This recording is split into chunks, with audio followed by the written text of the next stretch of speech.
All of you are first timers? Some of you are first timers.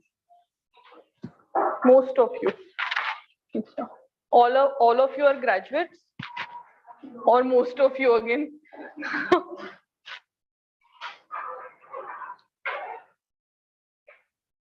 All are here for UPSC, right? I mean UPSC, MPSC, any exam. ऐसे कुछ नहीं है ना? Okay. So you have overall idea about the exam, right? Which exam? UPSC. Okay. All of you are graduates. You said no.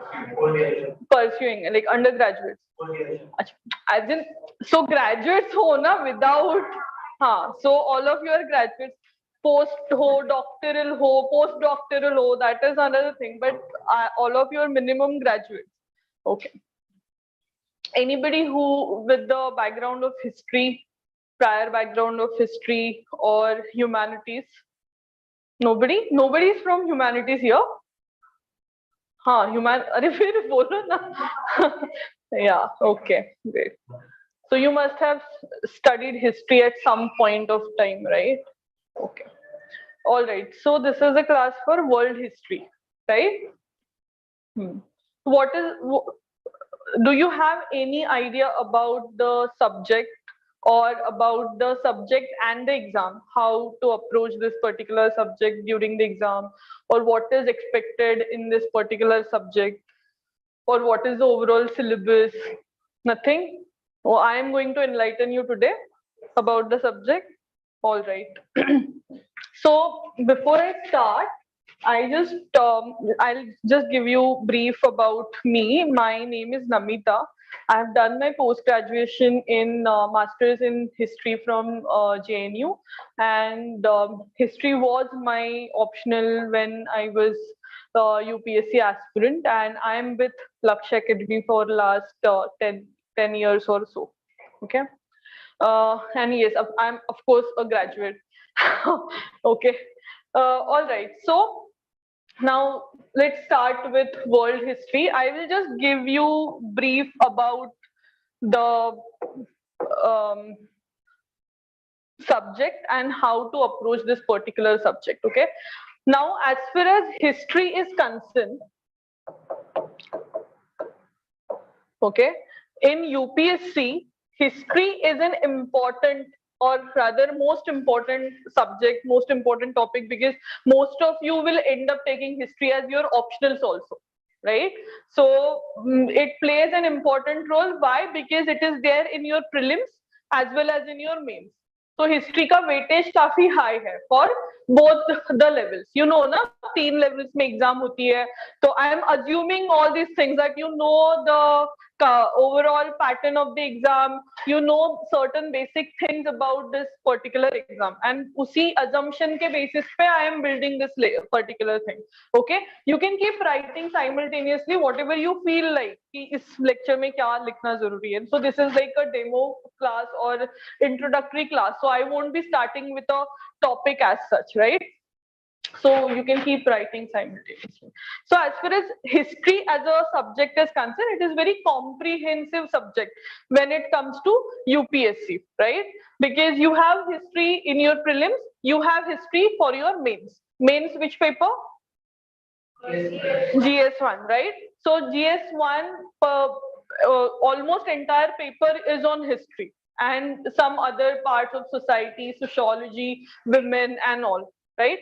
But so history is very comprehensive and the most important subject in the entire scheme of examination. So you do history, you will get marks in prelims, you will get marks in mains. So you वो cost benefit advantage इसका काफी high है, right? So that means I cannot keep history as an option कि बाजू में रख दूंगी and then I can study something else. No, you have to do history holistically in a comprehensive manner. Okay, now if you add world history to this, ये और easy हो जाता है. Okay, because I always advise students कि don't skip world history. Okay, because what happens when you are from completely non-humanities background, you tend to get very scared about history. ठीक है कि history पसंद नहीं आता है, हिस्ट्री बोरिंग है, history ये है वो है, and unfortunately for UPSC aspirants, history is like very comprehensive, like vast syllabus is dedicated to history, right? So people tend to dislike or not study world history for the overall for mains or for prelims for that matter. But then if you look at world history, overall history bhul jao. Now just come back to world part of it. World history and UPSC, they are together, they are very easy. Okay, so here we are not talking about history as a whole, here we are just focusing on world history. And I always tell students to do or not to skip world history at all, because it is very beneficial for them even if it is not their optional. Okay, doing or studying world history will help you in overall preparation, and there are multiple benefits attached to it. But then people shouldn't skip world history, because students क्या होता है कि okay history है ना, I'll do just India because anyways it is very vast, I will not touch world history. But that is there is the problem, that is the main mistake that they make, because world history will give you marks. ठीक है, and at the end of the day whatever you are doing it for marks. So just जो subject marks देता है वो करना चाहिए. That is my like very frank advice. Subjects like polity, world history, society, these are like sure shot gateways कि इससे इस पे questions आएंगे ही आएंगे, इस पे marks मिलने ही मिलने चाहिए. Right? So if I know after reading these two books, I'll be able to answer 5 questions in my mains, मैं वो 2 books पढ़ूंगी, 10 bar पढ़ूंगी. Why? Because that is the cost benefit advantage, right? I know that I am deriving something out of those 2 books. After reading those 2 books, I'll be getting certain marks for sure. On the other hand, there are few subjects like technology, innovation, science, जिसके ऊपर sure shot पता नहीं होता है, आए तो ठीक है, नहीं आए तो नहीं है. So you can't waste reading 10 books on those topics and having nothing in your exam. You will prefer rather कि okay 2 books पढ़ के कुछ तो आएगा उसके ऊपर. So world history is that subject which will give you sure shot marks or sure shot questions rather in your mains exam. And that is why you should always do world history without skipping it, without getting bored out of it, because anyways history overall बहुत करना ही पड़ता है, because there is India ancient, medieval, modern, art and culture, everything as far as history as a whole is concerned. Okay, so इस पूरे history का एक छोटा सा part है, that is world history. ठीक है, छोटा है इसीलिए वो करना है. because that will give you marks. छोटा सा होके भी उसके ऊपर questions आते हैं. That is why it is beneficial or it is advantageous rather in your overall preparation. Another advantage of this subject is if you look at prelims. So prelims में इसका weightage नहीं है because prelims में world history का portion नहीं है. Have you seen your overall syllabus? UPSC syllabus, prelims, mains, क्या क्या है? No, not about. I'm not talking about history here. Overall syllabus. देखा है? What is the syllabus for prelims? The commission has given very detailed syllabus of both the exams, prelims and mains. Okay, so the first and foremost thing or right thing to do is read the syllabus. Go through each and every word of that syllabus. Okay, never underestimate syllabus reading or writing down the syllabus or going through syllabus again and again. Never underestimate that part, because that is the starting point of your preparation. Unless and until you understand the syllabus thoroughly, going ahead is of no, like reading books or buying books is of no use, right? Because you need to know syllabus. The syllabus should be on tip of your tongue. Not only history, any syllabus or overall syllabus, correct? So that is the starting point or that is the main point. So you shouldn't start anything. You shouldn't even go ahead and buy books without understanding the syllabus thoroughly. इसलिए मैं हमेशा बोलती हूँ students को कि keep the syllabus ready with you, any day, anytime, anywhere. It should be in your notebook or on your phones or somewhere, but it should be with you.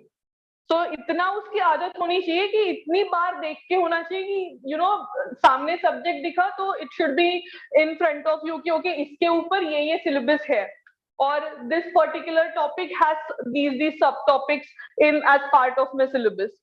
वो तुरंत click होना चाहिए. Like I have written world history here. अगर syllabus पता है तो it should be in front of you now, in front of your eyes or in your brain कि okay world history का टॉपिक चल रहा है. That means I will be going through ये नेशनलिज्म, रेनेसांस, रिफॉर्मेशन या different topics of that syllabus. So वो click होना बहुत जरूरी है. For that you need to understand the syllabus, you need to know the syllabus. The syllabus should be very clear in your mind. ठीक है. But now coming back to world history, as far as the overall syllabus is concerned, prelims mein, do you have world history? Prelims mein you just have history, right? Prelims mein you just have history ka part. So there is no world history here. So you don't have to read world history for prelims. World history आता है कहाँ पे? यहाँ पे mains में. And if history is your optional, then you will have world history in your interview as well. If history is your optional, right? If history is your optional in mains, okay. So mains में world history कहाँ पे आता है? You already mentioned GS1 में world history का part. If history is your optional, then you have optional paper here. Okay. Now GS1 is entire paper on world history? No. So again उसके अंदर भी क्या आएगा? Only some part of it. Some part of that GS1 relates to world history. Correct? क्या part है? Yes. So it is that is the line written in the syllabus, what you just said. Okay? That is what I want from you. You should learn or know the syllabus as it is. जैसे उसमें लिखा है वो सामने होना चाहिए, क्योंकि अगर हिस्ट्री लिखा है तो हिस्ट्री का क्या क्या टॉपिक्स मेरे प्रीलिम्स एंड मेंस में कवर होता है. If polity is written, polity के क्या क्या टॉपिक्स है, it should be on tip of your tongue. Okay. Main events को 18th सेंचुरी लिखा है. That means here you just have to deal with modern world history.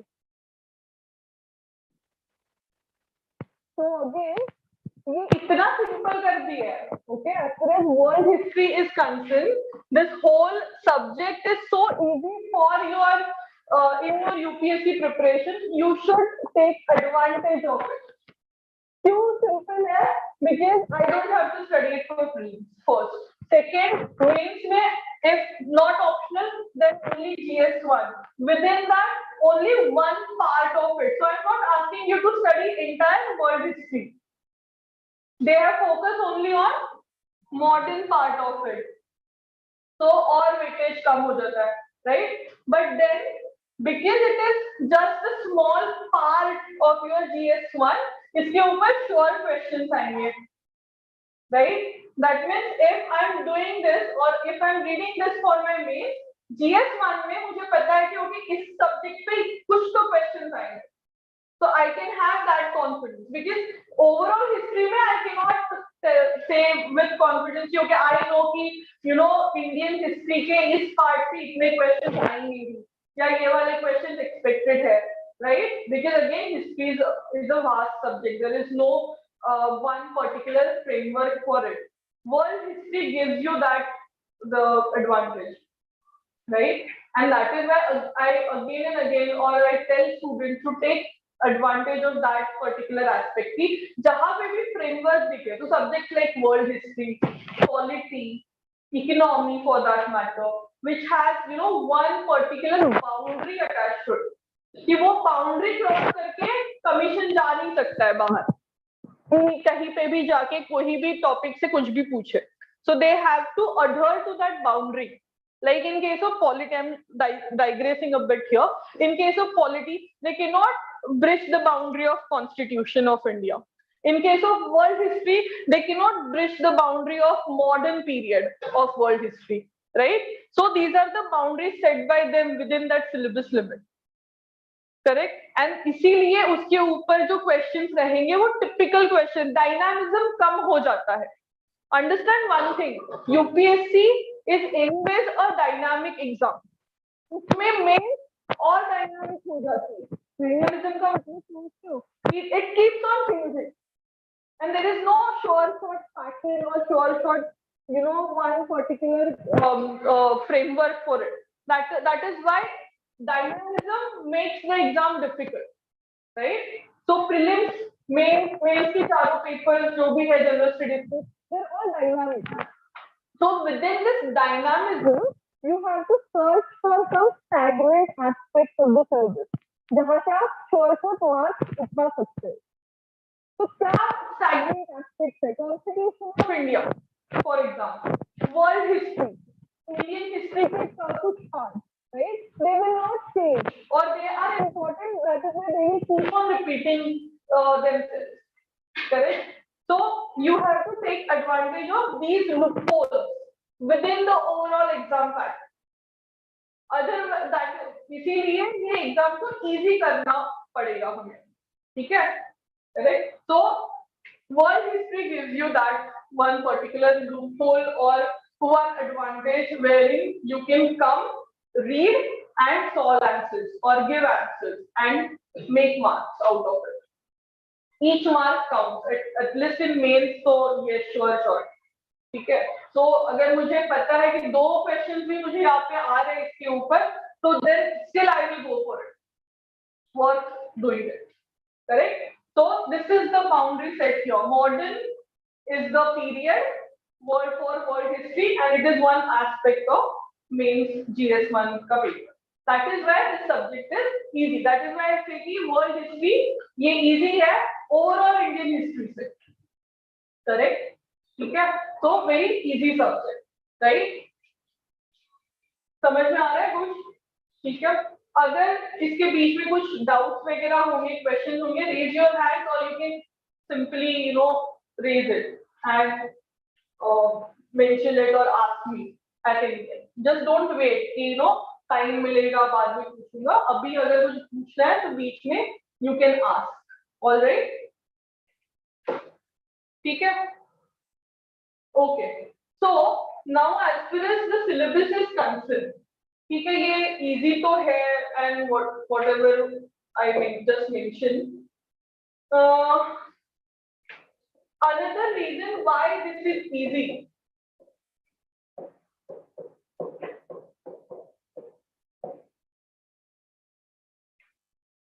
is because of the syllabus. So that is why we need to understand the overall syllabus of this particular subject in your UPSC exam. Syllabus का first aspect है, अगर history का syllabus देख रहे हो, कोई भी history का, first question you need to ask yourself कि what time period I will be studying, और कौन से पीरियड की history I will be studying. Okay, so for this class we will be restricting ourselves to world history. So within world history also my question to myself will be कौन सा period है. तो उसका answer already हमने दिया है कि modern world history देख रहे हैं. Okay, so every history will have these three things: ancient, medieval, modern, and now that you are in UPSC you will go ahead and deal with contemporary history as well, right? Correct ना? Contemporary history means जो modern post modernism वाला जो part आता है, right? So 1980s for India is a contemporary history for India. What is modern Indian history period for you? Till 1947 you generally take, right? But then post-modernism में contemporary history में 1950s nation building का जो part है, till 1980s वाला emergency तक का,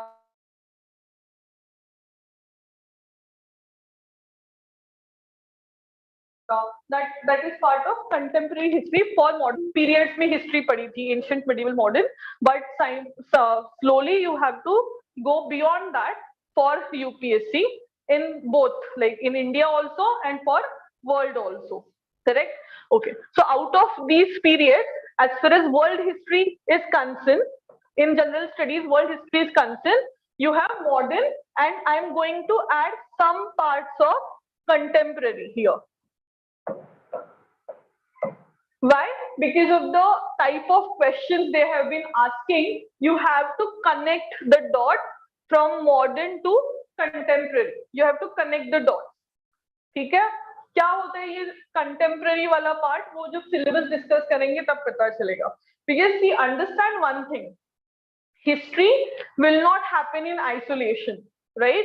So ऐसे नहीं होगा कि okay, you studied World War I, World War II, and that is World War II ended in 1945, and that is it. That is the end of that period. That is the end of that thing, and उसके बाद कुछ नहीं हुआ. नहीं, ऐसे नहीं होगा.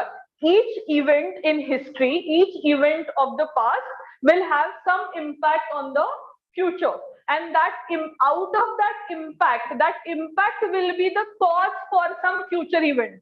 Do you agree? Yes. So the impact of World War II gave rise to something called as Cold War, right? So उसके impact में ही Cold War के reasons छुपे थे, correct? So Cold War is part of your history now. Yes, that is why when you are reading modern world history, the modern world history itself will take you towards the contemporary part of it. इसलिए उनके question पूछने का style धीरे धीरे बदलता जा रहा है यूपीएससी का. क्यों? क्योंकि they are not limiting themselves with typical or one particular type of question कि give us reasons of World War I, या फिर what are the different reasons for American Revolution. ये typical questions थे, ये stagnated questions थे. Now they are moving, थोड़ा सा dynamism लाने की कोशिश कर रहे हैं उसमें.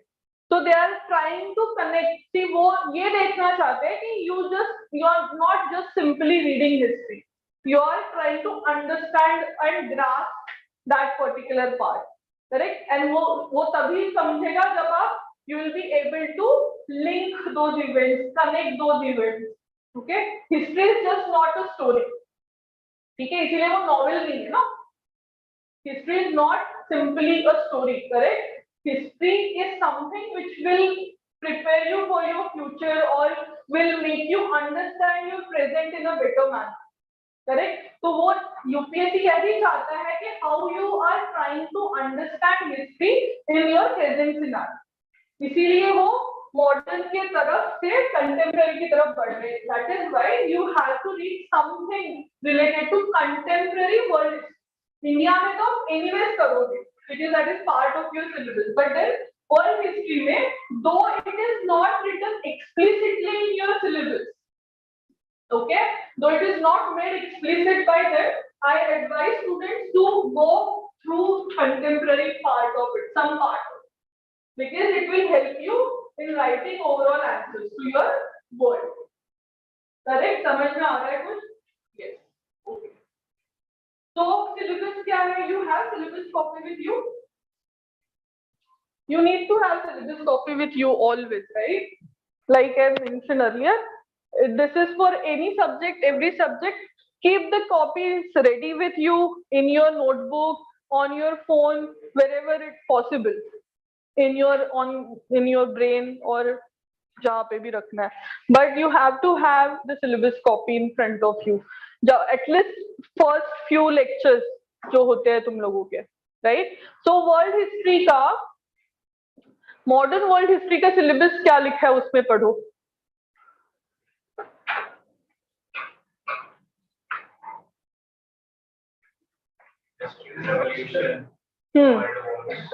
हाँ, industrial revolution, world war,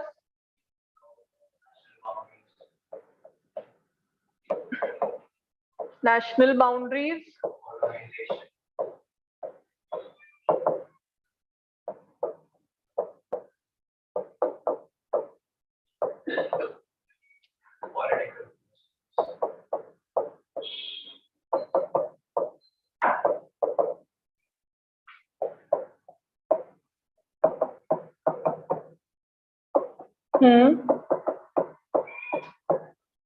that's it.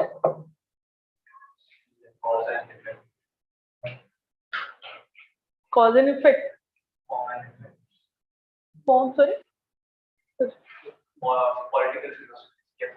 Forms and effects. Okay. ठीक है, इतना है, right? Okay. So as far as UPSC is concerned, they are very precise for the overall world history syllabus. They are very precise. अभी आप लोग पूछोगे इसमें क्या precision है? These are just words they have written, right?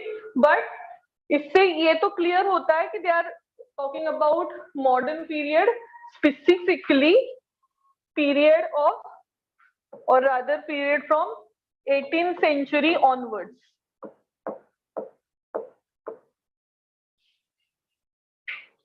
Right? 18th century onwards. So I don't have to concern myself with the medieval part or ancient part as far as the syllabus is concerned. ठीक है? अभी इसमें जो लिखा है, ये जो सारे words है, they are not linear.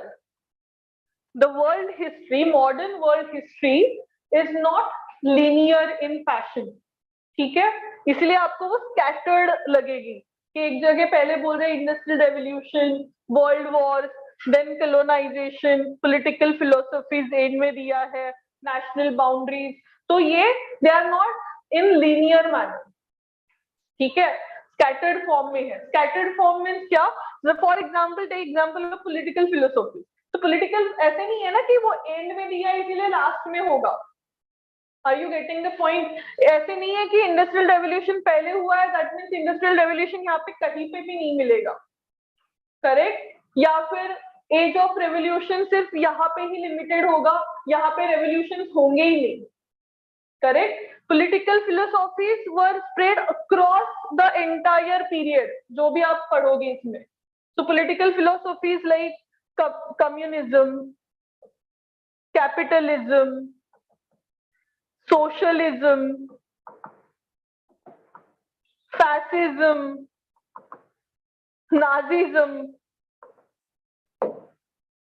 correct? So ऐसे नहीं है कि ये एक के बाद एक हुआ, right? They happened across entire period in the different times and they had different impact overall. Okay, ये हो सकता है कि socialism or towards the end of socialism emerged capitalism, or somehow Nazism and fascism, or capitalism and Nazism were there during the same period, though they had a different impact. They might be having different impact on that particular period.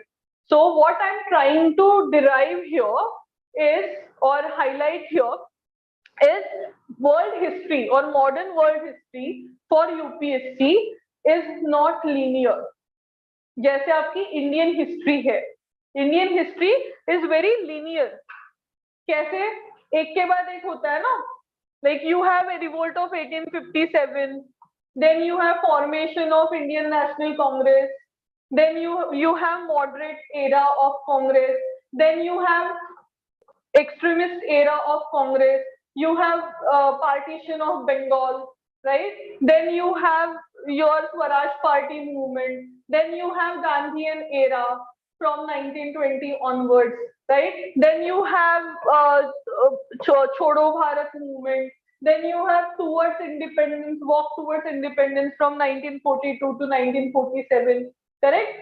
इसके बीच में कहीं पे you have Indian revolutionary movement, part 1 and part 2 happened in phases, right? Revolutionary movement. So Indian history आप एक chronology में देख सकते हो कि ओके एक के बाद इसमें भी डायनामिज्म है अगर मुझे लाना है एंड उसमें हाईलाइट करना है, but then as far as my chronology is concern I know इसके बाद ये हुआ था. ओके, आई नो कि रिवोल्ट ऑफ 1857 पहले होगा एंड उसका लॉन्ग टर्म इम्पैक्ट आएगा rise of political association, and फिर उसमें आएगा कोई तो जाके इंडियन नेशनल कांग्रेस करके एक association established कर होगी, and that association then will go ahead and lead the entire freedom struggle for India till 1947, right? But then अगर मैं पीछे जाके वर्ल्ड हिस्ट्री का देखूं तो ये उसमें वो लिनियरिटी, वो एक के बाद एक वाला सीन मुझे नहीं दिख रहा है. यहाँ पे ये लोग सब बोल रहे हैं कि industrial revolution, but then industrial revolution हर जगह हुआ था. From where to start, right? I am talking about age of revolution. तो अमेरिकन रेवोल्यूशन अगर 18th सेंचुरी में हुआ है तो तुम्हारा Russian revolution 20th century phenomena है. एंड ऐसे नहीं ना कि Russian revolution was the last revolution to happen, to take place. उसके बाद भी रेवोल्यूशन वर्ल्ड में हुई है. Take example of Arab uprising, right? Then आपका मिडिल ईस्ट का एक अलग सीन चल रहा होगा कहीं पे. तो there is no linear manner, ये आप बहुत क्लियर कर लो दिमाग में, ठीक है? तो हैविंग सेड दैट, ठीक है, मैं और आपको एक स्टेप कंफ्यूज करूंगी. There is no linearity, linear fashion as far as world history is concern, but at the same time it will not happen in isolation. The world history will not take place in isolation. क्या होता है history, कोई भी हो isolation में नहीं होती है, for that matter, that is the fact.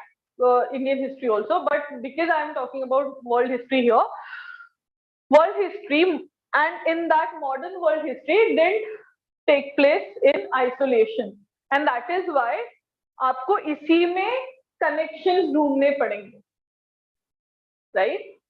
Isolation में नहीं हुई हिस्ट्री मीन्स क्या कि ऐसे नहीं हुआ ना कि अमेरिका ने अपनी सारी बाउंड्रीज क्लोज कर दी एंड देन इंटरनली कुछ रेवोल्यूशन किया and they made establish United States of America, या फिर फ्रांस को एक ओवरनाइट रियलाइजेशन हुआ कि oh we need to do something and they had French revolution and they establish France. ऐसे नहीं होगा. या ओवरनाइट ये नहीं हुआ कि हिटलर आ गया एंड हिटलर थॉट कि okay let me have this जो build the great Germany and उसने वर्ल्ड वॉर 2 स्टार्ट किया. नहीं, each thing had some links and some connection, or rather I will go back and even try to connect rise of Nazism to American Revolution of 1776. So Hitler कब आया? Later half of 20th century. But if you look at the overall history of Nazism or how that whole thing panned out for Europe, you will see some connection with American War of Independence of 1776. That is 18th century. So each and every event, whatever happened during that phase from 18th century onwards, it had some link or other with each other. It didn't happen in isolation. That is what I'm trying to highlight here. Okay, so ये connections जो है ना, that is important to understand, and without them you will not be able to understand, appreciate, learn and analyze history. Because again I'm telling you, don't read history for the sake of reading, because it will not help you in your exam. Correct?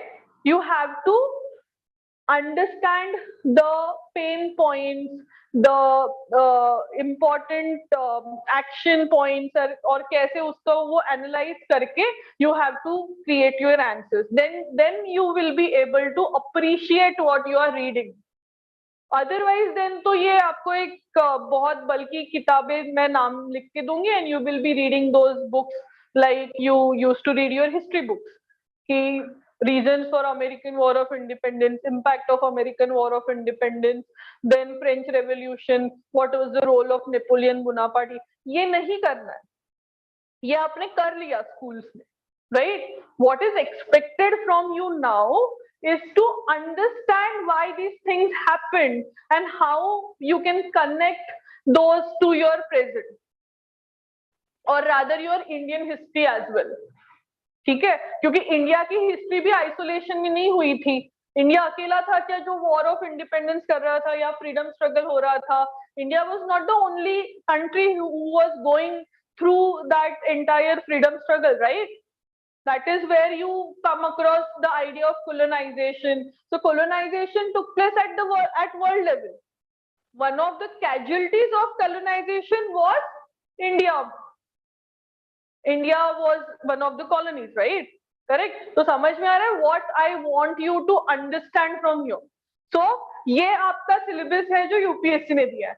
Now our job is to make it more क्या बोलते हैं, try to make it more elaborate or try to make it more precise. So हम वो एक एक topic को connect करके and में कैसा कंक्लूजन निकाले, या एंड तक आते आते ये होना चाहिए कि ओके नाउ आई अंडरस्टैंड कि why renaissance happened, when it happened and how American revolution happened in 18th century and not in 16th century. समझ में रहा है? सो एंड में आते आते वो एनालिसिस इतना क्लियर होना चाहिए कि you will be able to understand and appreciate your own history also in a better manner. अभी तक आपने इंडियन हिस्ट्री पूरा अच्छे से देख लिया होगा, right? So now when you go back and start reading world history, you should be able to connect the world history with your own history, because you were part of the world at that time, right? And even today. So जो भी happenings हुई थी, ऐसे नहीं था ना India aloof था उनसे. Whatever happened at world level had an impact on India, vice versa. Correct? So and ये मैं इनफैक्ट ऑप्शनल जिनका हिस्ट्री होता है उनको भी बोलती हूँ, एंड जो नॉर्मल लोग हैं उनको भी बोलती हूँ, whenever you write history answers, you try to conclude by giving some example from your contemporary history, so that will highlight your answer in a better manner. या फिर वो एग्जामिनर को समझेगा क्योंकि भाई इसने पढ़ा है, इसको इसकी अंडरस्टैंडिंग बेटर है बाकी के लोगों से. Correct? So they might be asking about World War II, but then you can link that World War II with your own 1942 Chodo Bharat movement, how that World War II played an important role in India's independence. Correct? So always conclude your answer by either linking that world event to your own event or to your own history, or by giving some contemporary examples out of it. How rise of nationalism of 19th century resulted into 2 world wars. Europe had to go through 2 world wars to unite together and build something called as European Union of today. ठीक है, overnight नहीं ना उनको लगा कि चलो साथ में आते हैं and let's have one European Union. They had to go through that path past and to realize the importance of unity. So if there is a question on that, you have to link it to the Brexit, which happened very recently. So दिखने में तो वो बहुत ही अलग दिखता है कि वो तुम्हें लगेगा कि ब्रेक्जिट का and European union and world Wars का क्या लिंक है. That goes even till nationalism. जब rise of nationalism हुआ था तब तक पीछे जा सकते हैं हम लोग. So that is how I will connect the dot and tell the examiner कि see ये सिर्फ एक वर्ल्ड वॉर का क्वेश्चन नहीं है. This is the whole ecosystem. समझ में आ रहा है कुछ? Yes. So what I will do now is I will or rather we will try to draw chronology based on our syllabus. We will try to draw the chronology for modern world history. ठीक है? Why chronology is important or why understanding chronology समझ में आता है? What is chronology? क्या? Order, timeline, right? Timeline, हाँ? What is strategy? No, history में chronology क्या होता है? What is the chronology of Indian history, if I have to ask?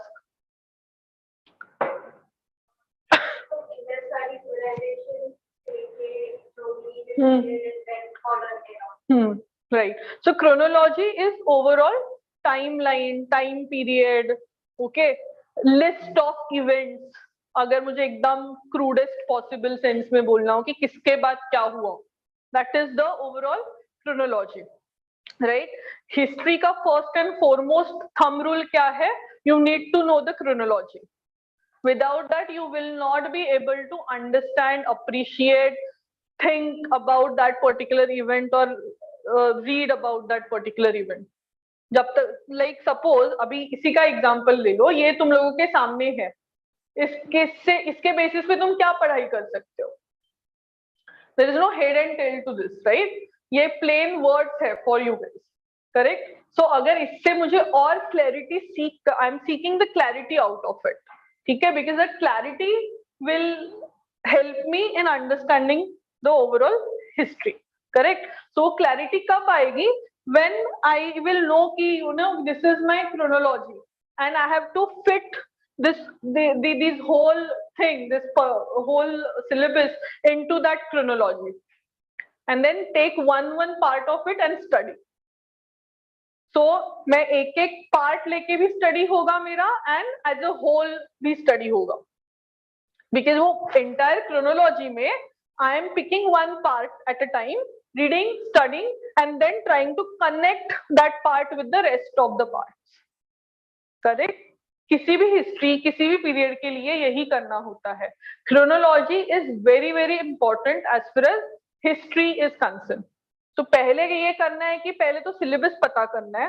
Second rule ये है कि उसके बेसिस पे chronology ड्रॉ करनी है, and then you have to collect the books कि क्या इसके बेसिस पे मैं कौन से बुक्स पढ़ सकती हूँ, how if my books are covering my entire chronology और नॉट, वो देखना है. समझ में आ रहा है? बिकॉज ऐसे ही जाके मैं बुक्स नहीं लेके आ सकती ना. I need to fit the whole thing in that particular book as far as reading is concern. Clear?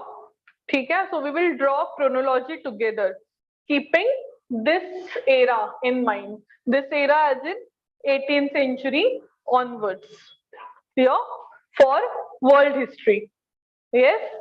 अगर if I have to talk about this period with regards to India, तो क्या होगा? What was 18th century India like?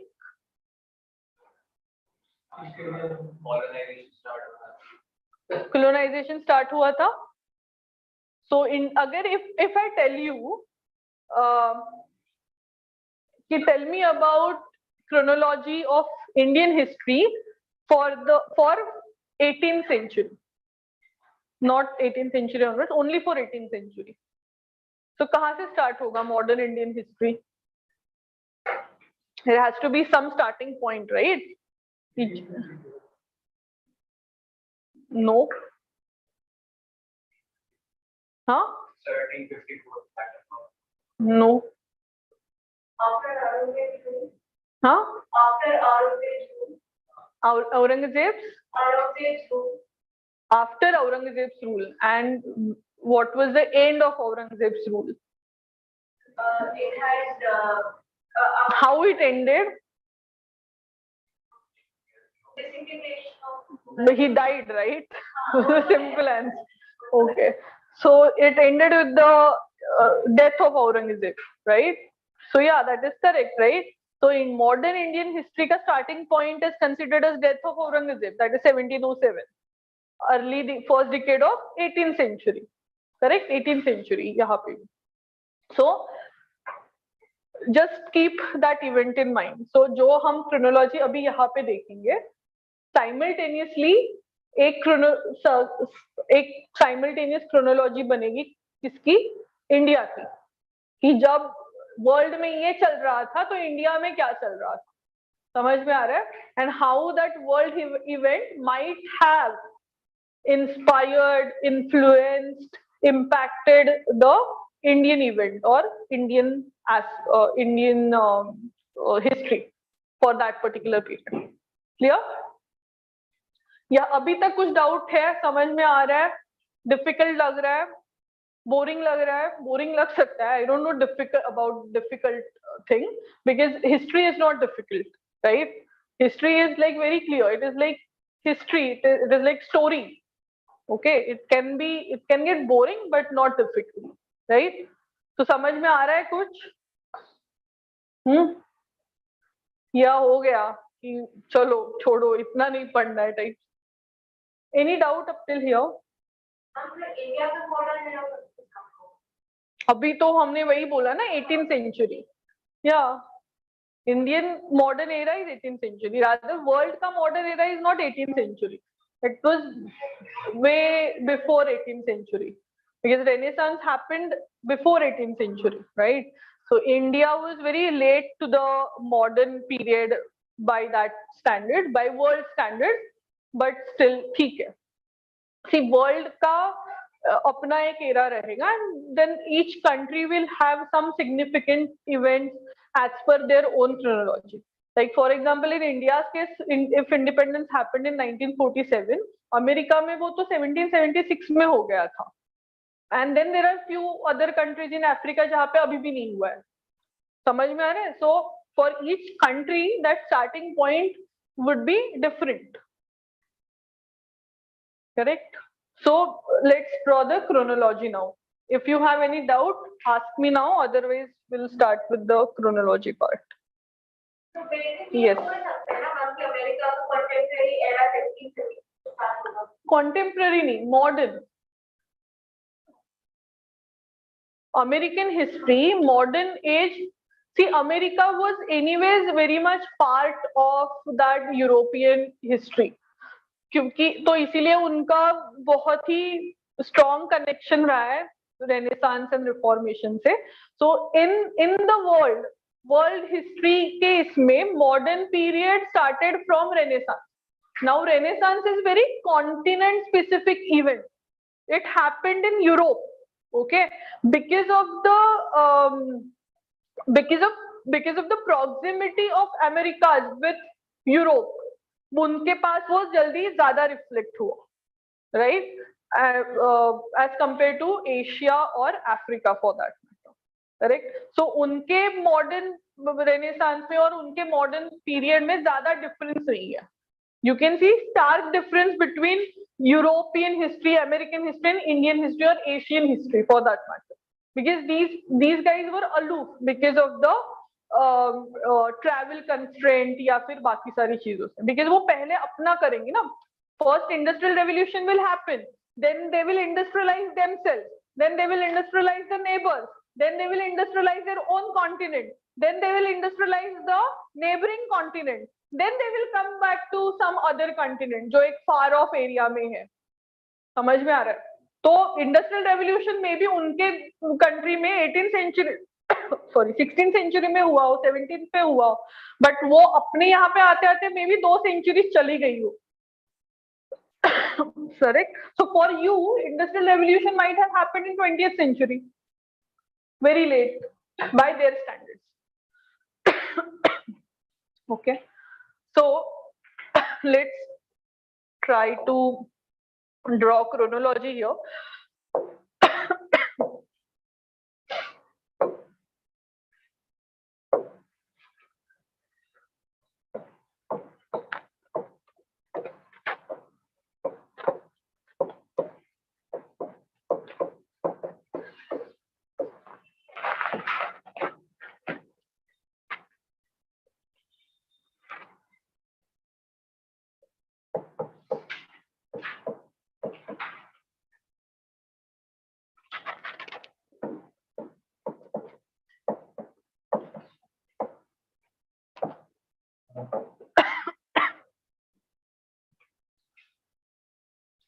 17th onwards लेते हैं till 20th century, second half of 20th century rather. ये समझता है ना century, ADs, you understand these things, right? Okay. So if I have to start,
ठीक है.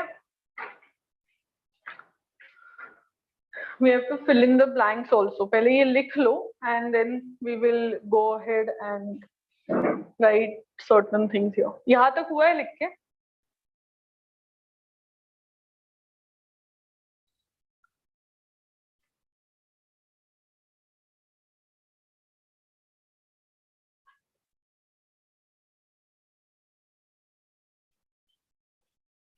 This is A. Done? Okay. Age of revolution था ना last में, then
done.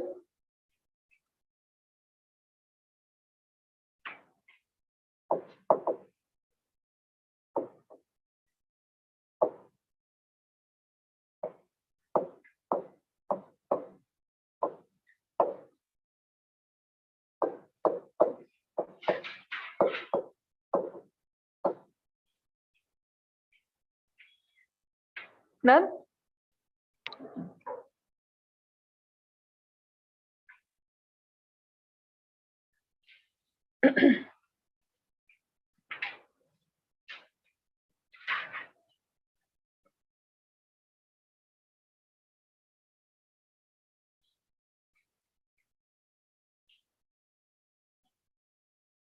Yes?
None. This is still not over.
Just tell me once you're done till here.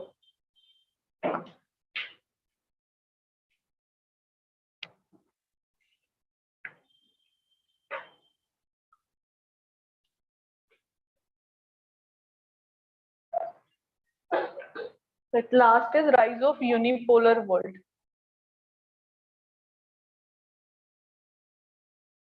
Is this making any sense now?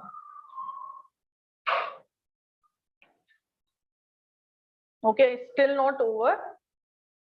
I have drawn chronology till effectively till 1991, right? So some part of contemporary history and end of modern world and beginning of contemporary world. World history आपके syllabus पे थोड़ा सा इसके beyond भी जाता है because post that is towards unipolar world till till say 2000 2001 till the fall of या जो टेररिस्ट अटैक 9/11 का हुआ था तब तक right so some aspect of post 1991 also वो यहाँ पे नहीं लिखे बट देन कभी कभी उसके ऊपर क्वेश्चन आ जाता है because that is part of contemporary history में आता है ठीक है so now again we will go back ये plain chronology like I said we have to fill in the blanks ठीक है what we have done here now you tell me इसमें कुछ तो क्लैरिटी आई है इसके ऊपर बेसिस पे Okay, so what we had in front of us was this, right? अभी now if you look at your chronology, जो भी आपने plain straight line draw किया है, उसमें ये सारी चीजें बैठेंगी, okay, in some way or the other. You have covered industrial revolution, you have covered world wars, you have covered various political philosophies, colonization, national boundaries, decolonization, and even beyond this. Okay, so what you did, you made something out of this. ठीक है, that something is your chronology. ठीक है, but still some work is needed. What happened to this? It is not coming. Should come.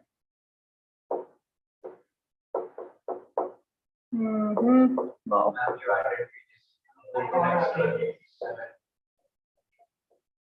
Oh, I added so many pages, huh?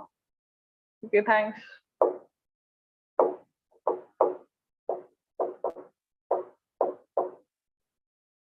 Yes. But then there is a problem with this chronology also. What is the problem? This is very plain as in very linear. मैंने यहाँ पे जो लिखा है, that is why I have not mentioned any particular year here. ठीक है, कुछ main events है जिसमें इवेंट ईयर दिया होगा specific, but otherwise I have refrained my self from mentioning one particular year. क्यों? जब आप ईयर असाइन करते हो तो आप क्या बोलते हो कि इस ईयर के बाद ये होगा, इसके बाद ये हुआ है. that is not true for world history. That might be true with your Indian history because उसमें आप एक linear fashion देख सकते हो. क्यों? Because linearity वहां पे क्यों आती है? Because it is very concise history of one particular geography. I know I have to study history of from Himalayas till Tamil Nadu. That's it. ये मेरा boundary है. That is not true for world history. And इसीलिए उसके एक के बाद एक होना possible नहीं है. Okay, that is why you will not see or you will very rarely see any particular year here. इसलिए उसमें centuries का ये दिया है क्योंकि this happened between the century. So if I have to ask you, tell me when Renaissance happened, you cannot give me an year for it. ठीक है? But if I have to ask you, tell me when Battle of Plassey took place. Okay, there is you know na Battle of Plassey. Which year? Now because of your faces I want to ask you what is the year? 1757. You sure? 1757 Battle of. Then what happened in 1761? And then what happened in 1764?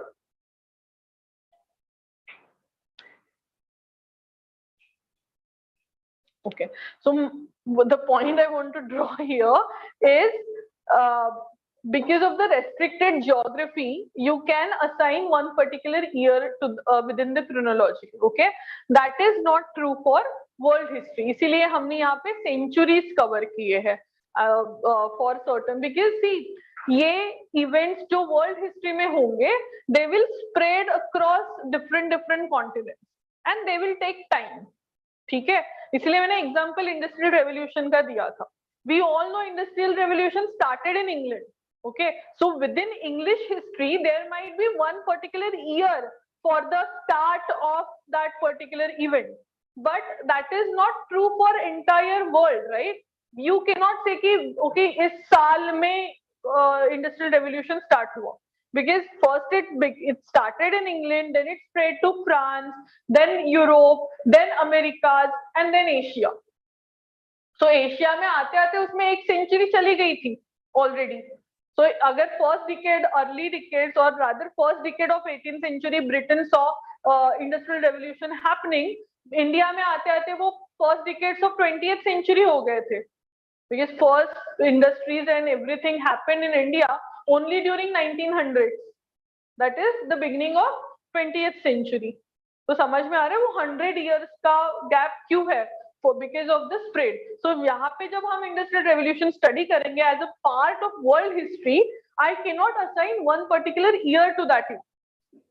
ठीक है, इसीलिए मैं बोल रही हूँ कि यहाँ पे fill in the blanks है. ठीक है, ये for better understanding of the syllabus, what we did for our own self, for our own clarity, हमने एक chronology बना ली.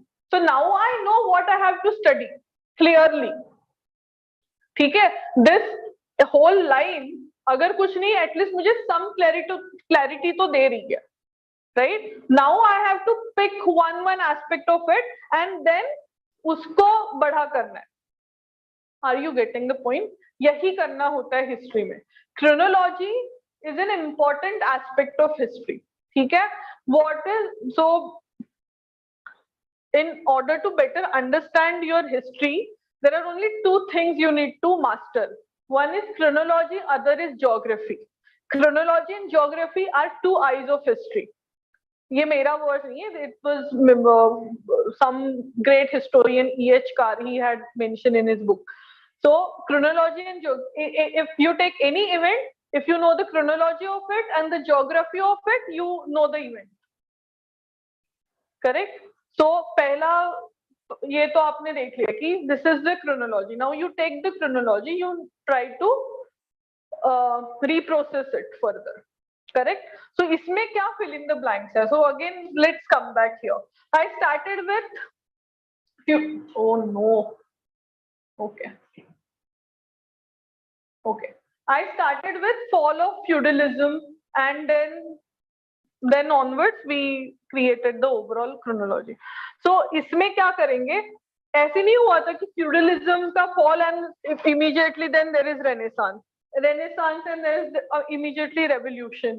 Revolution में सिर्फ कुछ revolutions हुए and that is the end of the revolution. Okay, इसके बीच में भी बहुत सारी चीजें हुई होंगी या फिर there will be connecting factors related to them. Correct? So why ये ऐसे क्यों लिखा है? Because you have to consider this as an era, or you know, you take that particular era and you study it as a whole, right? So before considering Renaissance, अगर देखा जाए syllabus में आपको feudalism explicitly नहीं है कहीं पे भी, ठीक है? The syllabus specifically says modern world history. Feudalism rather आपको medieval age में लेके जाता है, ठीक है? But I cannot immediately start with Renaissance without understanding the reasons for Renaissance. ऐसे नहीं हुआ ना, कोई तो philosopher उठा overnight and उसको realize हुआ कि there is a need to reborn and rationalize and do something, and Renaissance, he gave the term Renaissance. ऐसे नहीं हुआ था. Correct? There had to be certain reasons, and those reasons were built up in, or those reasons were given to us by feudalism or feudalistic order. So we need to understand why that feudalistic order failed or how that feudalistic order failed and कैसे उसके basis पे Renaissance आया. इसीलिए एक step पीछे जाके हमने start किया है. Okay, so this feudalism यहाँ पे आपको दिखेगा कि 15th and 16th century का reference है. Okay, so 15th century onwards, this idea of feudalistic order or the concept of feudalism started failing in Europe. Correct? And ये खत्म कब होता है? 16th century में आते आते इसका lowest ebb आएगा feudalism का, right? And इसके साथ simultaneously कुछ ऐसी चीजें होंगी which will accelerate the process of fall of feudalism. समझ में आ रहा है? They will push the fall of feudalism. इसीलिए उनके years mention किए हैं. 1453 में क्या हुआ था?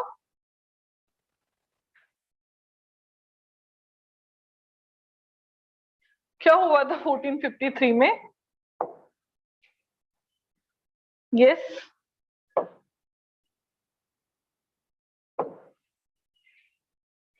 समझ में आया? feudalism happened somewhere in 14th century, highest ebb, like वो peak पे था अपने.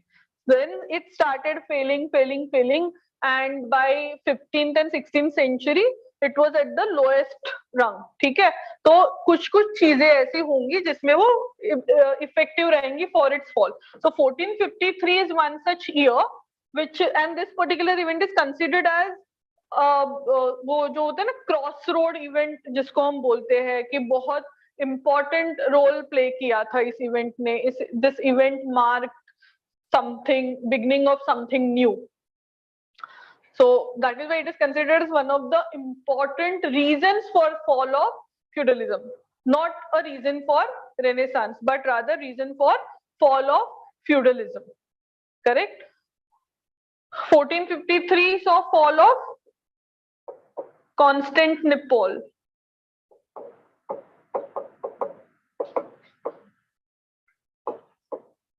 Right?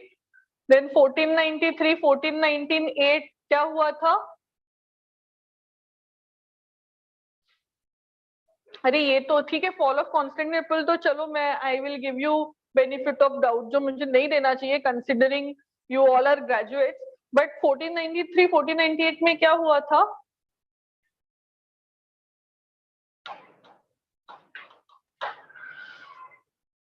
Yes,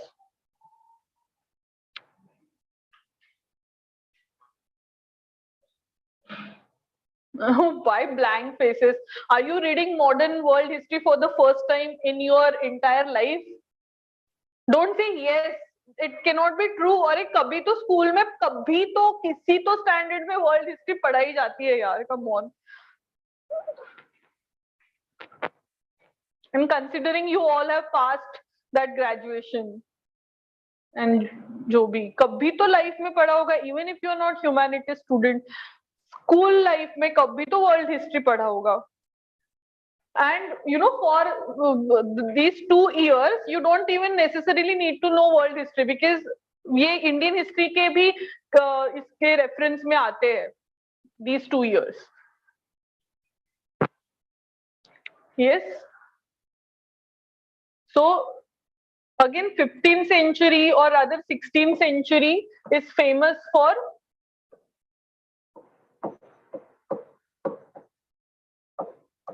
new geographical discoveries.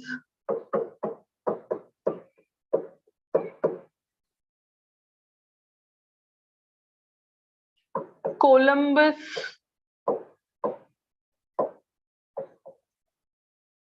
and Vasco da Gama. He found what? Americas. And then this guy came to India. Okay, now if you look at this particular section only, ये section ही आपको इसकी तरफ लेके जाएगा. How? Because while reading this section, you will look at the concept of feudalistic order, okay, which was the characteristic feature of medieval world. Okay, medieval world history में एक important political order develop हुआ था जिसका नाम है feudalistic order, feudalism. Okay, this feudalistic order was so exploitative that people were so like they got fed up with that particular order. They tried everything in their capacity to bring that order down. And by 15th and 16th century, many events took place. Like one such event was fall of Constantinople. Constantinople was considered as the important capital, you know, capital city of that particular time, जिसमें ये feudalistic order बहुत important role play करता था. Then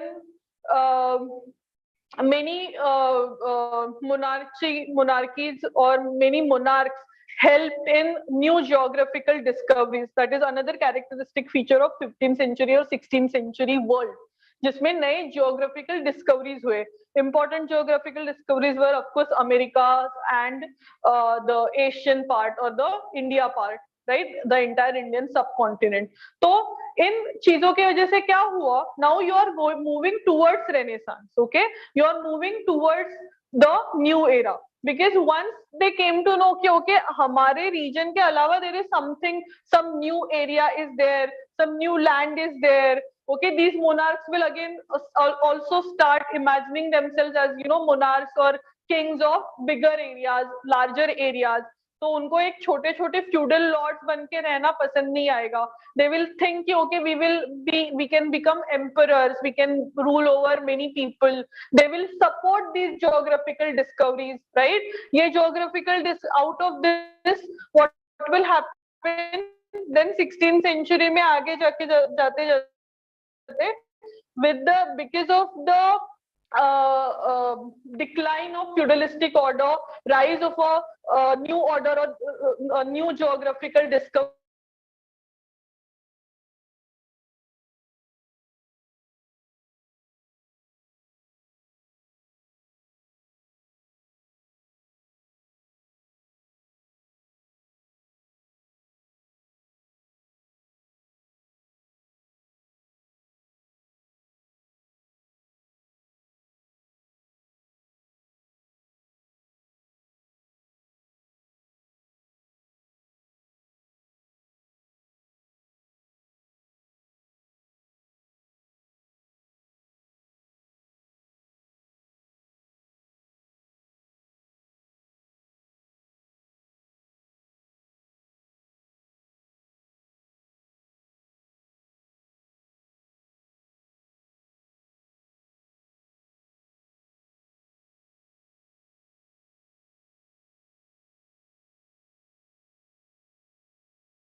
before, prior to Renaissance, in order to appreciate Renaissance in much better manner.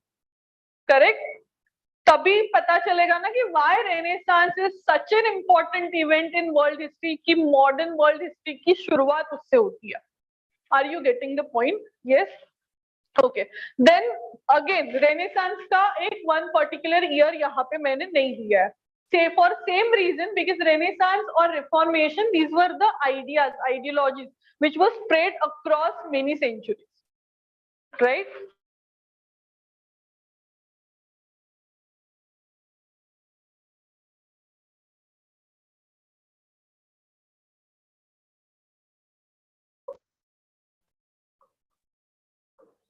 Revolution, ठीक है, because Renaissance and Reformation again, Renaissance Reformation है, ठीक है, ये पीक पे इसमें सारे चेंजेस होंगे, and then they will push the world into something new, and something new आने के लिए क्या जरूरी होता है? You have to revolutionize something. That is why this era was succeeded by the era of revolutions. Revolution is something which happens immediately, correct? Revolution क्या है? What is the meaning of revolution? जो suddenly होता है, right? तो वो suddenly क्यों होगा?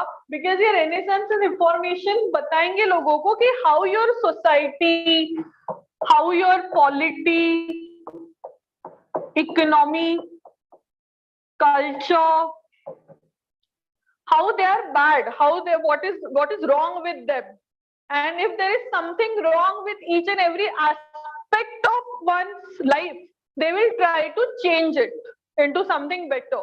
And वो चेंज करने के लिए क्या जरूरी होगा? सडन चेंज जरूरी होगा, and that is why renaissance and reformation was succeeded by era of revolution, ठीक है?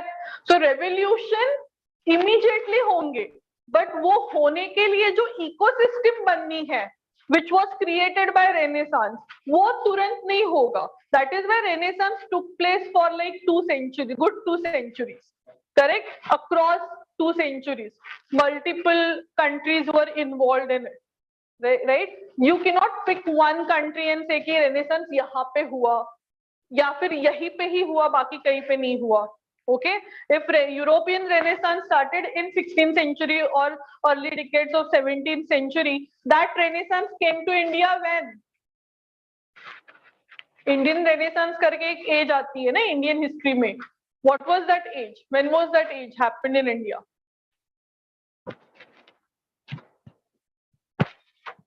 Yes. What was the age of Indian Renaissance?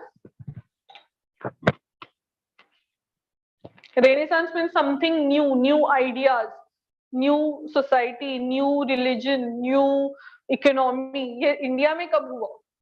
When Indians started questioning their old culture, their old society, their old economy, their old order. Huh? 19th century. 19th century when? With the initiative of Give me examples of Renaissance. Raja Yes, right. So the era of social reformers जो आप पढ़ते हो ना India की history में, that is the era of Indian Renaissance, when Indians started, or at least few Indians made that effort to reform Indian society, Indian religion, Indian culture, Indian economy, Indian polity. Okay, so that was Indian Renaissance. But again, Raja Ram Mohan Rai didn't start overnight ना कि okay उनको एक सपना है कि I need to stop Sati system or I need to do something for the society. उनको किसी ने तो influence किया होगा. So that influence came from English education. English education में किसी के तो ideas उन्होंने पढ़े होंगे. Those ideas came from British education, British society, British culture, and Britain already who had witnessed and experienced Renaissance. Correct? Are you getting the point? कैसे history evolve होती है? History never happens in isolation. Never.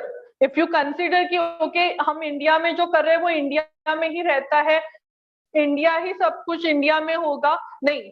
India किसी से influence होके कुछ चीजें यहाँ पे होती होंगी, यहाँ की चीजों से इन्फ्लुएंस होके कहीं पे और इम्पैक्ट होता होगा, and that you will read 10 years down the line as your history.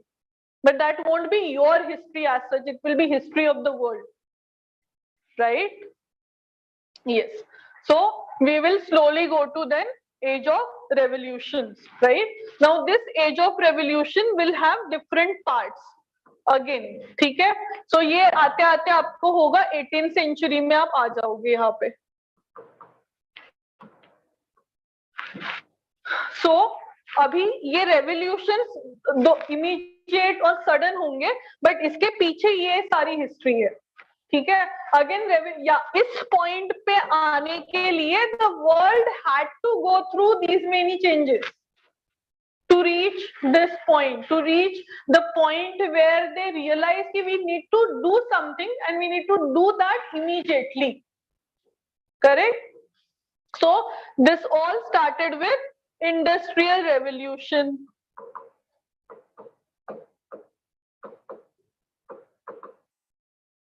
So again, Industrial Revolution के लिए I don't have one particular year, because like I said earlier or somewhere I mentioned that Industrial Revolution took place over many centuries. So first Industrial Revolution started in Britain, then France, then America, then entire Europe, and then it will come down to Asia. Okay? So if you start Industrial Revolution only in 18th century, Industrial Revolution will keep on happening in 18th, 19th, 20th century in different parts of the world. Okay? Are you getting something? Okay. Okay. After industrial, so Industrial Revolution will revolutionize one aspect of the society, which was economy. ठीक है, because यहाँ पे हमने देख लिया था कि okay economy खराब हो रही है because of certain aspect, so we need to change economy. So renaissance में वो आइडियाज मिले थे कि how we can change economy, how we can do trade, international trade, domestic trade, influence कैसे करेंगे. तो उसके लिए अगर इंडस्ट्रीज इन मास प्रोडक्शन करना है तो we need industry, we need to give impetus to industries. तो उसके बेसिस पे इंडस्ट्रियल रेवोल्यूशन स्टार्ट हुआ. Once you have industrial revolution everything will change. ठीक है, इसीलिए आपके जो आगे के रेवोल्यूशंस होंगे they will, industrial revolution will act as one of the reasons for those revolutions. ठीक है, इसलिए यहाँ पे ईयर्स लिखे हैं. 1754 का है, 1789 का है, ओके 1776 का है, 1917 का है. In all these revolutions whatever happened in these years, ठीक है, whatever happened in these years, industrial revolution played an important role, और rather industrial revolution was one of the reasons for these revolutions to take place. 7 Years War of 1754 or American Revolution of 1776 or French Revolution of 1789 or Russian Revolution of 1917. Okay, all these revolutions were political in nature. Okay, but economy was always involved in it, and that is why Industrial Revolution was always one of the reasons for all these revolutions which succeeded Industrial Revolution. ठीक है, so इसलिए industrial revolution आप एक, sorry as of revolution आप एक जगह पे नहीं पढ़ रहे हो. You will first study industrial revolution, then in 18th century you will study American Revolution, French Revolution, 7 Years War, then you will study Russian Revolution in 20th century, and then you will study certain uprisings which happened down in Middle East. Right? So all of them in some way or the other were influenced by your Industrial Revolution. समझ में आ रहा है कुछ? अब मैं बहुत ज्यादा confuse कर रही हूँ या कंफ्यूजन कम कर रही हूँ? या ये ऐसे लग रहा है कि सब छोड़ो बस हो गया, अभी तो करना ही नहीं है ये सब देख के, ऐसे तो नहीं लग रहा है ना? It is very easy once you understand the event and chronology correctly. ठीक है, okay. What I did, yeah? No, I अच्छा, oh, I am doing plus. Yeah, my bad. Okay, then once you are through with revolutions, you will enter into a new age, which will be influenced by all your previous events. Correct? Previous events क्या थे जो आपके wow, feudalism हो गया, renaissance हो गया, revolution हो गया. Now this revolutions will influence and build a new order. क्या new order होगा? These revolutions will create a new political order, new economic order, and new social order. ठीक है. अभी ये new economic, social and political order के basis पे अगर लोगों को रूल करना है तो they will have to create something new और सम इंस्पिरेशन, राइट. तो इसके बेसिस पे जो राइवलरी होगी, it will give rise to something called as nation. Okay, now nation और nationalism means what? Nation and nationalism means what? Revolutions हो रहे हैं अलग अलग जगह पे दुनिया में, वर्ल्ड में, and then they will come down to one particular aspect. They will say कि okay, we created something called as,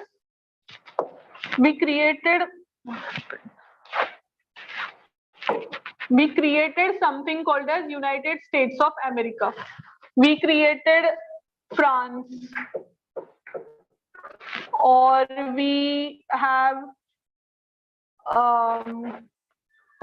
Germany, or that time it was called as Prussia.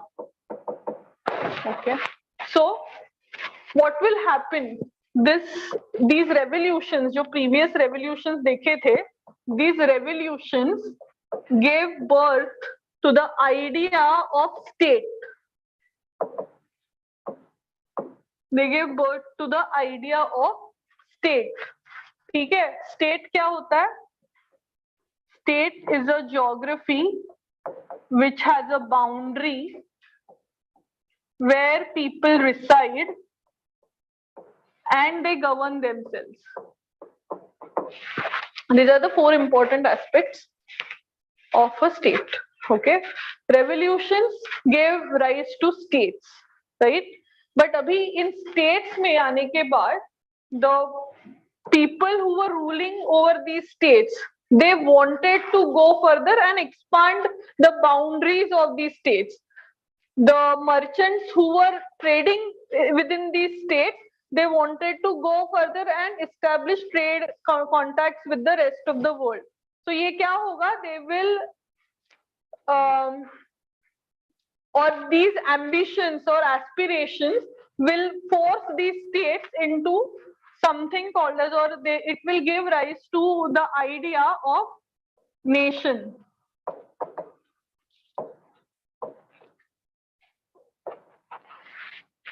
What is nation here? What is nation and what is nationalism?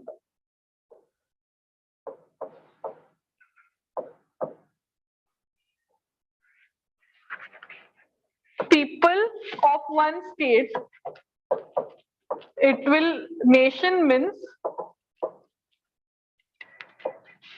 the idea of belongingness to the state, the idea of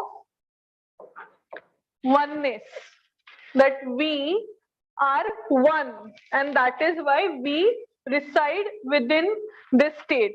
So we are one in some way or the other. We are one because we belong to same race. We are one because we have same color, skin color. We are one because we follow same culture. Okay? Don't go by this concept of nation now, because now the concept of nation has changed and evolved. This was the beginning of the idea of nation.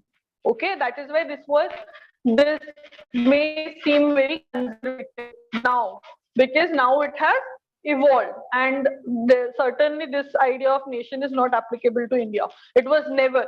Correct? So this was the beginning of the idea of nation. So ये जब start हुआ तब ऐसे लिखा गया कि if you are one, so you need to have that connecting factor, ना? Why you are one? If I tell you कि you have to consider yourself as one because you belong to this country, but then I as a ruler I have to give you that carrot कि why you are one. Arey, because you know you all belong to that famous ruler and we all are the descendants of that famous ruler. That is why we are one. It will force that oneness. That oneness gave rise to the idea of nation. Nationalism is nothing but the emotional sentiment. This is the emotion. Nationalism is an emotional concept. It cannot be defined in material this thing. Can you show me nationalism? You cannot ऐसे show ना कि ये इसको nationalism बोलते हैं, नहीं ना. But when you cheer for India, when India was playing against Pakistan, that is your nationalism. Are you getting my point? Yes. So the idea of belongingness, the emotional outcome of it is called as nationalism. ठीक है? So rise of these two things resulted into what? The concept of nation and nationalism paved way for unification of scattered states. जो states scattered थे, the concept of nation and nationalism paved way for their unification. And इसी के वजह से the world will get new countries or new nations like Germany, Italy, France, Portugal, Turkey, Japan. Okay, the world will see redrawing of boundaries. Austria, Russia or other USSR. समझ में आ रहा है क्यों ये नेशंस इंपॉर्टेंट है? Because आगे सब यही लोग करेंगे. World war, world war 1, world war 2, different war, सबके लिए जो आपको एक्टर्स लगेंगे, these were the actors, right, in all the future events. So ये एक्टर्स आए कब? So all this is the background for the emergence of those actors. See out of nowhere Germany war नहीं start करेगा ना. For that you first need Germany on the world map. Germany was born only in 1871 with the unification of Germany. Germany was a scattered state of, there were more than 300 states spread across that northern peninsula, and out of that Bismarck carved a new nation called as Germany. Right? So धीरे धीरे ये सारे actors ready हो रहे हैं, and now it will eventually result into something disastrous. World war. ठीक है. सो इसीलिए 19th century, later half of 19th century saw rise of these different nation states. तो न्यू टर्म कॉइन होगा यहाँ पे नेशन स्टेट करके. ठीक है. तो जब ये नए नेशन स्टेट आएंगे, they will fight amongst themselves for everything as in for different resources. Because resources, economics का सबसे इंपॉर्टेंट थंब रूल क्या है? Resources are limited. All the resources are limited and there are more people. So जब तक there is limited resources and unlimited people claiming over those resources, there will be fights. Right?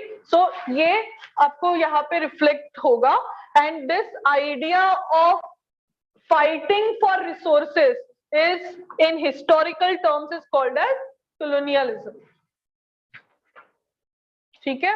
So you will find these people going everywhere claiming their like hold over different territories of Asia and Africa.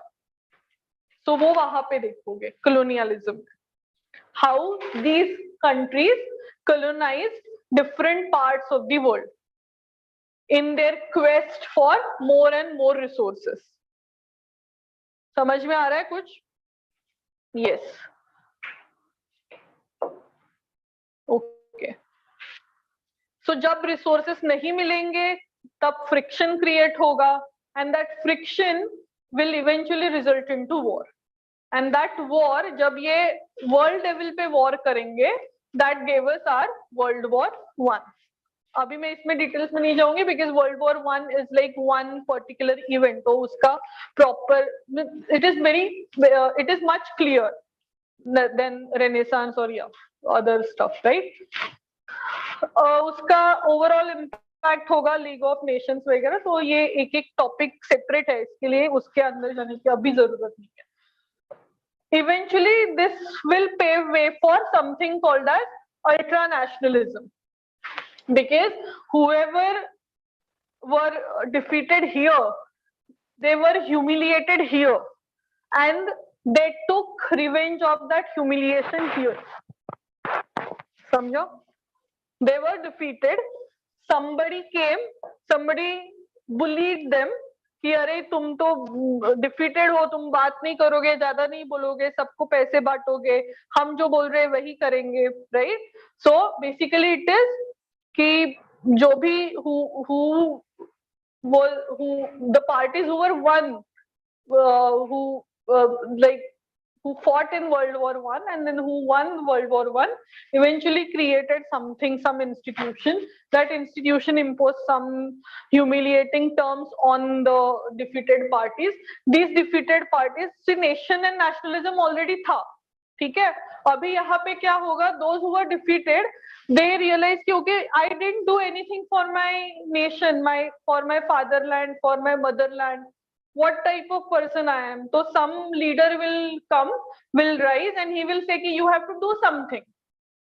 You have to do something for your country because you are one, because you have same skin color, you belong to some very magnificent race, जो एक बहुत बड़ा race था पुराने जमाने में, and now some people came and they took away everything from you, so you have to do something. So that idea is called as ultranationalism. Ultranationalism is nothing but excessive love for one's own country, right? Nationalism is love for your own country.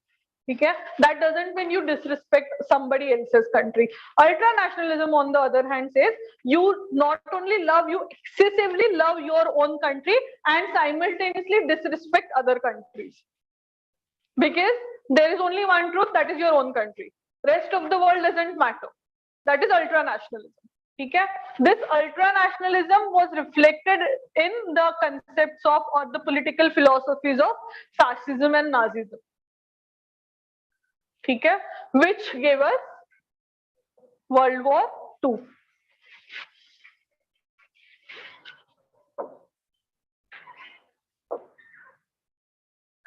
Okay? This World War II, towards the end of World War II, we encountered or we will come across a new idea, the idea of Neo-Colonialism. It is also famously called as imperialism. Imperialism is different than colonialism. Okay? Do not interchange these two terms. Colonialism will happen way back in 18th century, and then by 20th century, you will come across imperialism. Okay? Imperialism is more political in nature. They believe in empire building and more of a political control over it, not the economic control. Colonialism is more of an economic nature, economic order, or economic subjugation of the colony without having any political control over it or without any political system in it. That is what British did with us, right? Absentee sovereignty जिसे कहते हैं. Like we will rule, but we will not rule for your own benefit. We will rule for our own benefit, and that is considered as economic idea of it. Okay, so World War II का end होगा, it will give us new institution, but then the world will change. World will change in a sense. This colonialism will fall, decolonization will happen. Decolonization के साथ आएगा rise of bipolar world. Bipolar world क्यों? Because these two will play an important role here. in ending this world war. तो अगर इसमें अगर help किया है तो ये आगे आ जाएंगे ना, बोलेंगे कि हमने वर्ल्ड को बचाया. That means we are super powers. ठीक है, तो सुपर पावर्स के बीच में एक ही सुपर पावर हो सकता है. So if there can be only one superpower, then they have to fight for that supremacy, and that fight for supremacy was called as Cold War, which happened between USA and USSR. Because by this time they had realized कि we cannot go for World War 3. क्यों नहीं? Because यहाँ पे end कैसे हुआ था? Yes, Hiroshima Nagasaki का devastation यहाँ पे देख लिया था, and they had realized कि there cannot be World War 3, but there has to be war, because again जब तक resources limited है दुनिया में wars होते रहेंगे. No matter what anybody tells you कि peace है, ये है, सब अच्छा रहेगा, no, we will keep on fighting.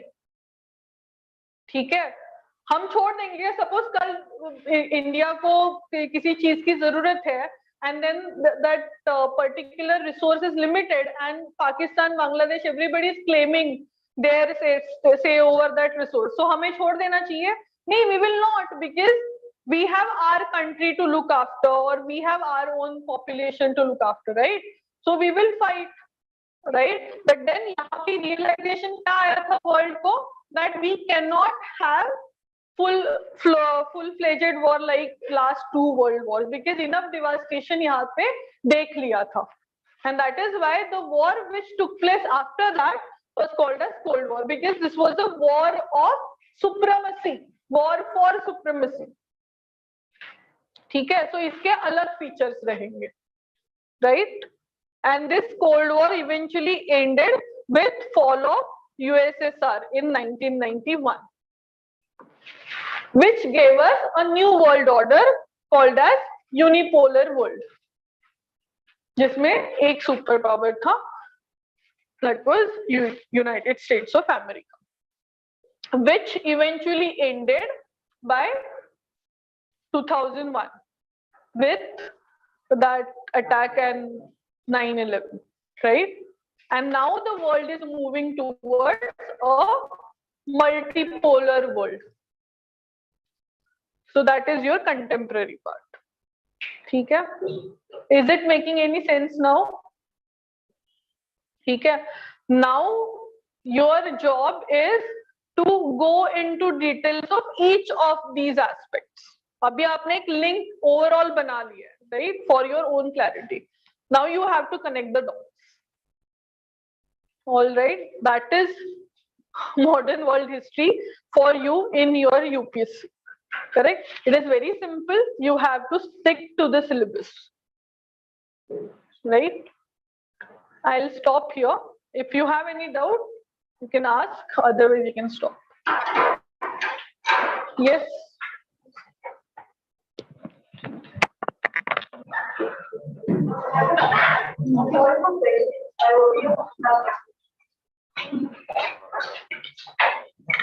I hope I haven't baffled you or created more doubt than you have. Rest of you can go.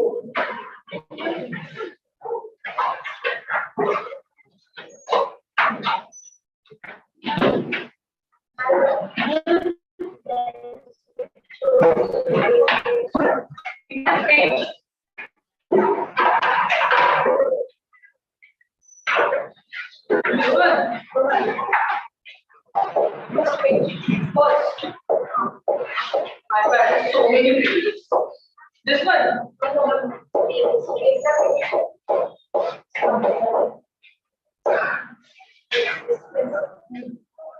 This page you want to see.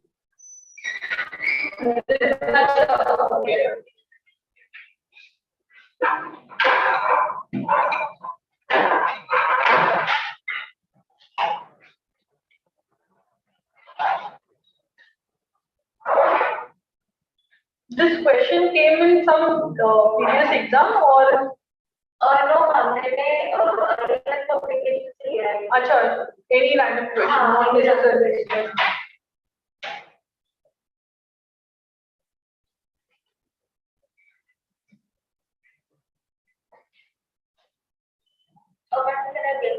Yeah.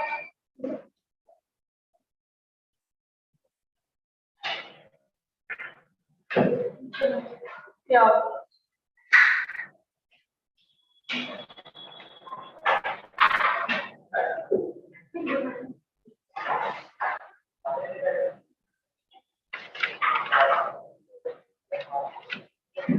What I'll do, put my comments on this and keep this with these people. So we'll collect it tomorrow maybe or maybe next. Okay, I have to go through it. I'll put my comments and write it down here on this paper only. And then you can collect it. Can I send you a soft copy of this? Not needed. I'll write comments to this, so that will be better, I guess, for you also to read and go through the comments. Okay.